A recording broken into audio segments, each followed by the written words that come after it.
Nero, o imperador das chamas. A aurora do governo de Nero nasceu sob o peso das expectativas.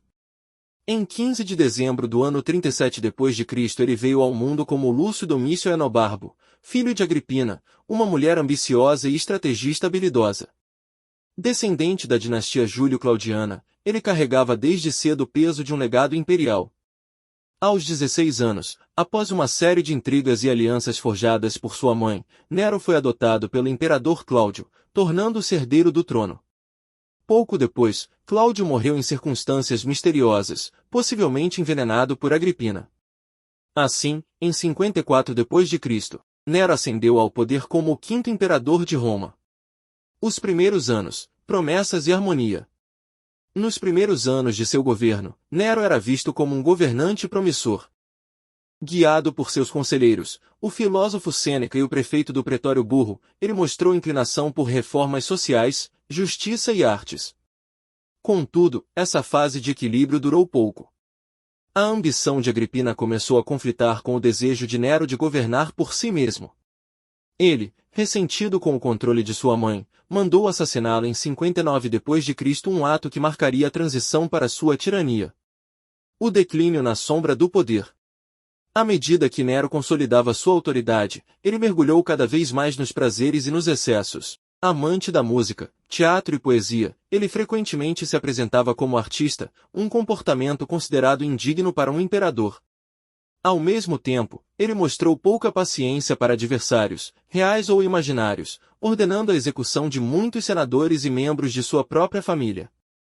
Sua busca por glória e adoração chegou ao auge em 64 d.C., quando Roma foi consumida por um incêndio devastador.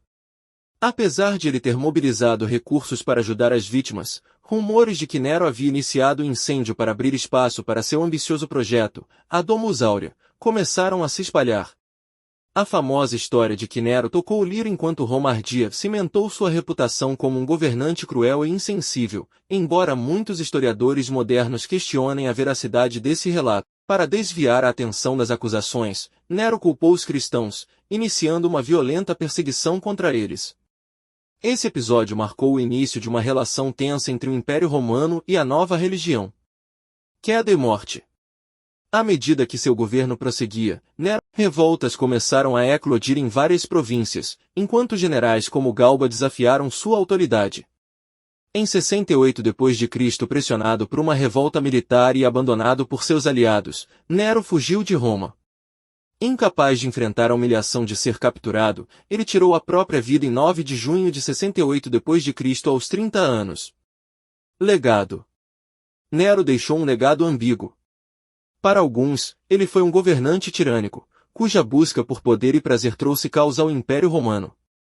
Para outros, ele foi um visionário artístico e um homem incompreendido, vítima de propaganda negativa de seus inimigos políticos. No entanto, a memória de Nero perdurou como símbolo de excessos, ambição desmedida e os perigos de um poder ilimitado.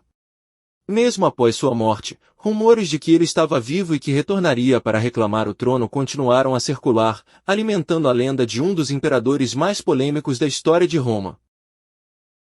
Obrigado por assistir, se inscreva, dá essa moral.